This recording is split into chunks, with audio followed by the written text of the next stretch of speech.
Unconditional love is something that's really it's hard. It's hard to keep in your heart on a constant basis, from minute to minute, from day to day, from week to week, month to month. You know, I'll get into this in another video about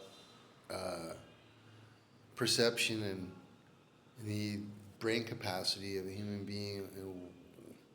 The studies that I did on perception and brain capacity back in the 90s. But before that even, I had already expanded my mind through meditation as a teenager in boarding school, where I would sit in my room for hours on end in meditation. I never really told anybody, but and I was listening to the music the Beatles, that were putting out, and I was listening to their songs of love and unconditional love. And I knew back in the 90s about how this needed to be the rubric for the world, and if not, the world was going to turn into what it is now. And that's kind of what's happened. Because people have discarded love and respect, really, actually I'll get into that in a second.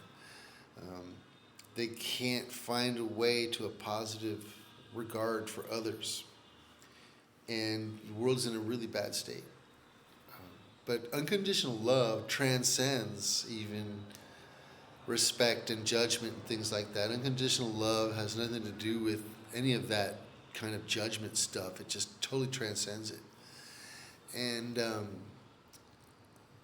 a clear example of that, I knew all of this, and I was just being held back and made to suffer by other people who didn't want me to progress as a person.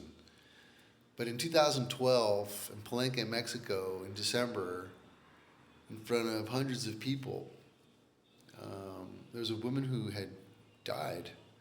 And they came to me and said, please help me. This woman's died. And it had been raining and there's mud and water everywhere. And I was struggling with this woman who was dead for all intents and purposes for like 2 minutes. And I realized I just needed to save her through love. And I actually slapped her in the chest in front of hundreds of people. And I said, amor. And that's how I brought her back to life. No judgment, just love. Unconditional love.